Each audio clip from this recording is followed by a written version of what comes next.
Hey guys, welcome back to Adya's life diaries. എനിക്കൊരു വയലിനുള്ള കാര്യം നിങ്ങൾക്ക് ആർക്കൊക്കെ അറിയാം. അതെ, എനിക്കൊരു വയലിൻ ഉണ്ട്. പക്ഷെ സത്യം പറഞ്ഞാൽ കുറച്ച് കാലമായിട്ട് ഞാൻ ആ വയലിനെടുത്ത് പ്രാക്ടീസ് ചെയ്യാറ് പോലും ഇല്ല. നല്ല സേഫാക്കി ഒരു ഭാഗത്ത് ഞാൻ സൂക്ഷിച്ചു വെച്ചേക്കാണ്. അത് നമുക്ക് ഇന്നൊന്ന് പുറത്തെടുക്കാം. അങ്ങനെ ഒരു കുറച്ച് കാലത്തെ ഇടവേളയ്ക്ക് ശേഷം ഞാൻ എൻ്റെ വയലിൻ വീണ്ടും എടുത്തു. പക്ഷെ ഇതുവരെ എടുക്കാത്ത കാരണം ആള് ചെറുതായിട്ടൊരു പിണക്കത്തിലാണ്. ആ പിണക്കം നമുക്ക് മാറ്റിയെടുക്കാം. ഇതുവരെ എടുക്കാതെ വെച്ചതുകൊണ്ട് ഒരു ടച്ച് വിട്ടു പോകുന്നുണ്ടോ എന്ന് എനിക്കൊരു സംശയം.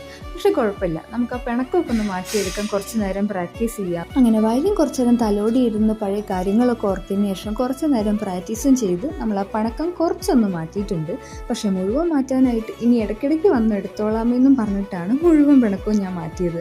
ആദ്യമായിട്ടാണ് ഞാൻ എൻ്റെ ചാനലിൽ എൻ്റെ വയലിൻ ഇൻട്രൊഡ്യൂസ് ചെയ്യുന്നത്. അപ്പോൾ നിങ്ങൾക്ക് ഇഷ്ടപ്പെട്ടെങ്കിൽ ലൈക്ക് ചെയ്യുക, വീഡിയോ സബ്സ്ക്രൈബ് ചെയ്ത് കൂടെ നിൽക്കുക കൂടുതൽ വീഡിയോസിന് വേണ്ടിയിട്ട്. അപ്പോൾ ഇന്നത്തെ വീഡിയോ ഇത്രയേ ഉള്ളൂ. ഇനി വയലിനൊന്ന് പോയി എടുത്ത് വെക്കട്ടെ. നെക്സ്റ്റ് വീഡിയോയിൽ കാണാം. ബൈ.